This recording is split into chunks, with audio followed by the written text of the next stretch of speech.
Monsoon tour, మధురానుభూతులు sure. పూర్తి వివరాలకు చదవండి రేపటి సాక్షి దినపత్రిక. వ్యక్తిత్వం మీద చేస్తున్నటువంటి దాడి అంతా ఇంత కాదు. ఈ దాడి వెనక హిందూ ముసుగు వేసి మరీ చంద్రబాబు నాయుడు గారు హిందువులనందరినీ ఆకర్షించటానికి నెయ్యిలో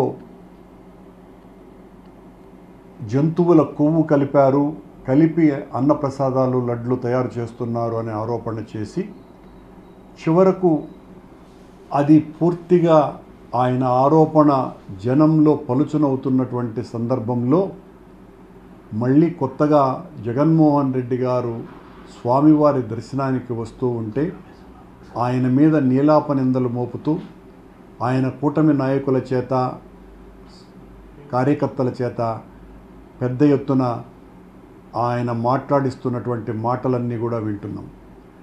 ఆలయ అధికారులు ఒక్కరు కూడా నోరు మెదపకుండా ఉంటే కూటమి నాయకులు చంద్రబాబు నాయుడు గారే అన్నీ మాట్లాడేస్తున్నారు. నెయ్యి విషయంలో కల్తీ విషయం కూడా టీటీడీ ఈఓ ఏమాత్రము స్పందించకుండా ఉంటే సాక్షాత్తు ముఖ్యమంత్రి గారే మాట్లాడడం జరిగింది. ఈ రోజున జగన్మోహన్ రెడ్డి గారు ఆలయానికి వస్తున్నటువంటి సందర్భంలో రాయలసీమ అంతా కూడా 30 యాక్ట్ పెట్టి మా నాయకులని కార్యకర్తల్ని భయభ్రాంతుల్ని చేస్తూ పోలీసు వాళ్ళు బెదిరిస్తూ బయటికి రాకూడదనని చెబుతూ ఎవరిని కూడా ఇంటి నుంచి బయటికి రాకుండా కట్టడి చేశారు. At the same time Telugu Desam party గుండాలు, జనసేన పార్టీకి సంబంధించిన గుండాలు, బీజేపీ ముసుగులో ఉన్నటువంటి గుండాలు వీళ్ళందరూ కలిసి జగన్మోహన్ రెడ్డి గారి పర్యటనను అడ్డుకోవటం కోసమని గత 2 రోజులుగా విశ్వ ప్రయత్నాలు చేస్తున్నారు.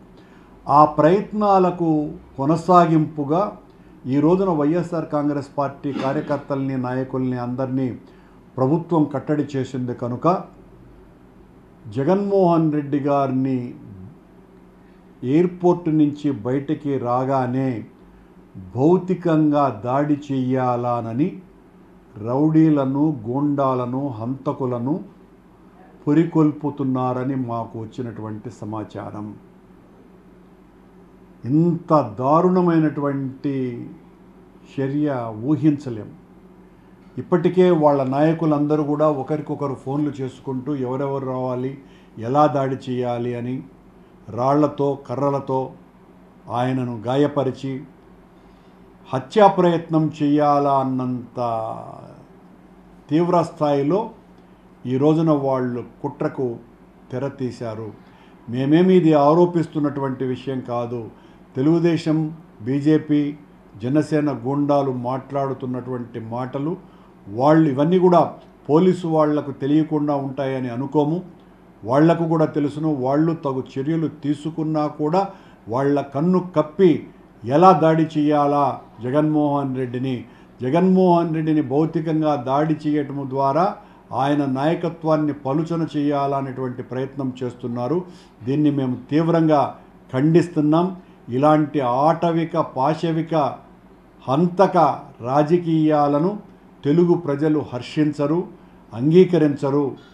ఇలాంటి చర్యలు చేపట్టడం ద్వారా వైఎస్ఆర్ కాంగ్రెస్ పార్టీ మరింత బలోపేతమవుతుందే తప్ప మీ ఊకదంపుడు కార్యక్రమాలకు భయపడే వాళ్ళు ఎవరు లేరు. సాక్షాత్తు 5 సంవత్సరాలు అత్యంత జనరంజకంగా పరిపాలించినటువంటి జగన్మోహన్ రెడ్డి గారి మీదనే భౌతిక దాడికి పాల్పడడానికి సిద్ధపడుతున్నారంటే ప్రజలందరికీ కూడా మేము విజ్ఞప్తి చేస్తున్నాం. ఏ స్థాయిలో కూటమి ప్రభుత్వం ఉన్నది.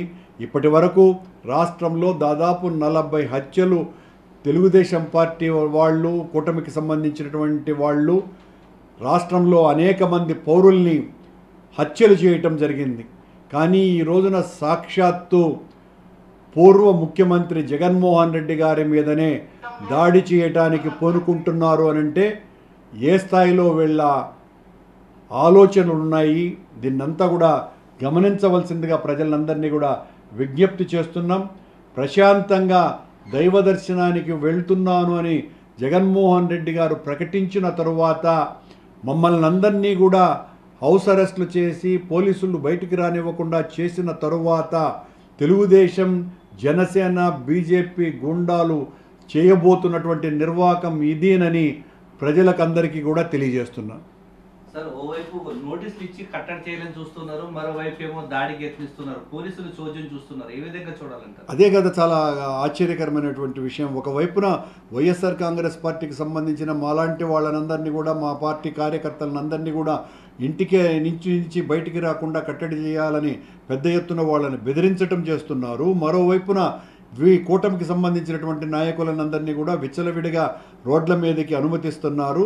వాళ్ళు బయటి ప్రాంతాల నుంచి కూడా ఈ రౌడీలని, హంతకులని, గూండాలని తీసుకొని వచ్చి ఎయిర్పోర్ట్ దగ్గర, అలిపిరి దగ్గర ఎక్కడ వీలైతే ఎక్కడ దొరికితే జగన్మోహన్ రెడ్డి గారు కారు నుంచి బయటికి వచ్చి మామూలుగా ఆయన అందరికీ నమస్కారం పెట్టే అలవాటు ఉన్నది. ఆ సమయంలో దాడి చేయాలని వీళ్ళందరూ కూడా పెద్ద కుట్ర పన్నుతున్నారని మాకు వచ్చినటువంటి సమాచారం. అంటే వాళ్ళు మీడియా సమావేశాలు పెట్టి కూడా అలిపిరి వద్ద అడ్డుకుంటాము, ఎయిర్పోర్ట్ దగ్గర అడ్డుకుంటాము అని చెప్తున్నప్పటికీ కూడా వాళ్ళు పట్టించుకునే పరిస్థితి కనిపిస్తుంది. ఇంతకంటే దారుణం మరొకటి లేదు. నేను పోలీసు వారికి విజ్ఞప్తి చేస్తున్నా, దయచేసి అప్రమత్తంగా ఉండండి. ఇలాంటి పాశవిక చర్యలను కట్టడి చేయవలసినటువంటి అవసరం ఉన్నది. ఇలా ఒక పూర్వ ముఖ్యమంత్రి మీద దాడి చేయాలనుకున్నటువంటి ఆలోచన సరైనటువంటిది కాదు. ఇలాంటి హంతక రాజకీయాలు, కుట్ర రాజకీయాలు, దాడి చేసేటువంటి ఆలోచన ఉన్నటువంటి వాళ్ళనందరినీ కూడా కస్టడీలోకి తీసుకోవాల్సినటువంటి అవసరం ఉన్నది. పోలీసులు వెంటనే అప్రమత్తమై. సరే, పోలీస్ 30 యాక్ట్ అర్ధరాత్రి పూట నోటీసులు ఇచ్చేటువంటి సంస్కృతి గతంలో ఎప్పుడూ లేదు, ఇది కొత్తగా చూస్తున్నాం. ఏ విధంగా చూడాలి? దీన్ని బట్టి చూస్తేనే అర్థమవుతుందిగా, వైఎస్ఆర్ కాంగ్రెస్ పార్టీని, జగన్మోహన్ రెడ్డి గారిని చూస్తే ప్రభుత్వం ఎంత భయపడుతోంది అని. ఆ భయపడడానికి నిదర్శనే ఈ రకంగా మమ్మల్ని అందరినీ కూడా కట్టడి చేయటమే కాకుండా ఈరోజు జగన్మోహన్ రెడ్డి గారి మీద దాడి చేసి రాజకీయంగా ఆయన్ని అంతం చేయాలని నిశ్చయించుకోవటం.